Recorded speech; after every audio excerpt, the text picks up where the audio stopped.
Hai nakama, apa kabar? Semoga dalam keadaan sehat. Di sini saya akan mereview One Piece episode 991. Diawali dengan judulnya, Biarkan Kami Mati. Di awal cover masih tentang Pon, namun sedang keadaan bahagia karena baru pertama kali memeluk anak-anaknya, setelah 26 tahun berlalu. Oke, lanjut di bagian cerita. Diawali dengan Drax membayangkan percakapan dengan Koby, bahwa Luffy mampu menarik orang lain yang ada di sekitarnya menjadi teman. Oh iya, sebelum melanjutkan ceritanya, alangkah baiknya kalian subscribe, like dan komen, biar Google tambah semangat buat spoiler selanjutnya. Oke, lanjut ke cerita. Terjadi sesuatu kepada Zoro, bahwa Zoro tidak bisa mempercayai Drax begitu saja.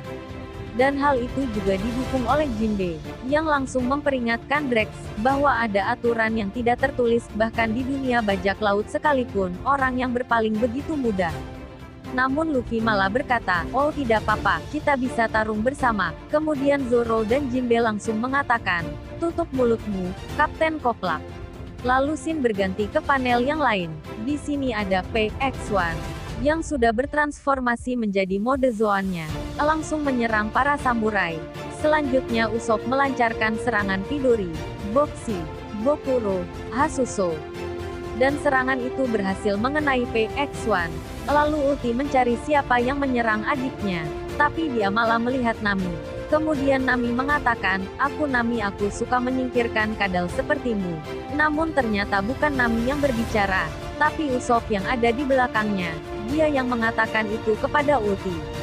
Kata-kata Usopp malah membuat PX1 dan Ulti marah, dan kemudian mengejar mereka. Melihat dua dino berlari ke arahnya, Usopp dan Nami pun melarikan diri. Dan panel berganti ke Nambres Hacha. Dia pun melihat Franky dan mengiranya mainan.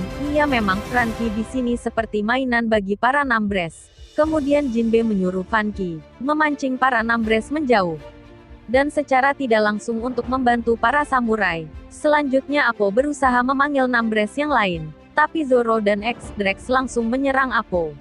Lalu Apo bertanya kepada X-Drax, apakah dia bergabung dengan kelompok bajak laut yang lemah ini sekarang?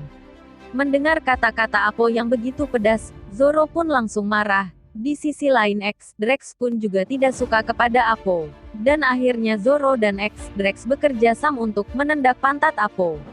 Kemudian Queen muncul dan menembak semua yang ada di sana dengan senapan miliknya. Melihat serangan mendadak, X-Drax kaget, terutama peluru yang digunakan oleh Queen.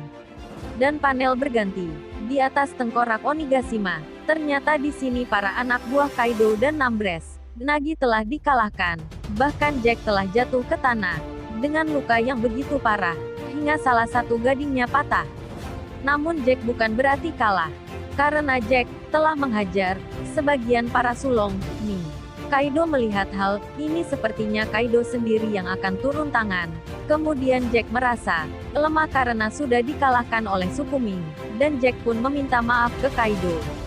Dan Kaido menjawab, kau tidak lemah Jack, mereka berdualah yang terlalu kuat. Dan selanjutnya kita diperlihatkan, wujud sulong, Nekomamushi dan Neko Arashi, masih di tempat yang sama. Kinemon berterima kasih kepada suku Ming, karena telah membukakan jalan bagi samurai Akazaya. Selanjutnya Kaido menyuruh Jack pergi untuk memulihkan tenaganya, dan Kaido sambil tertawa, untuk menyiapkan semburan api dari mulutnya. Lalu Kaido mengatakan, menurutmu kau berapa kali bisa lolos dari serangan ini? Dan Kinemon menjawab, kami tidak berpikir untuk melarikan diri. Dan Kaido pun meluncurkan serangan bola apinya. Lalu Kinemon mengeluarkan jurusnya, Kitsinor Beidyu, untuk memotong serangan api milik Kaido menjadi dua. Tidak hanya itu, Kinemon berhasil melukai mulut Kaido. Kemudian disinilah momen terepik. Samurai Akazaya mengatakan, kami telah selesai melarikan diri dan bersembunyi. Biarkan kami mati di sini sebagai samurai Tuan Oden, dan kami akan membawamu bersama kami. Disinilah kita diperlihatkan kesetiaan samurai Akazaya kepada tuannya. Dan cerita pun berakhir. Semoga minggu depan dilanjutkan keseruan di Onigashima. Dan sampai jumpa kembali.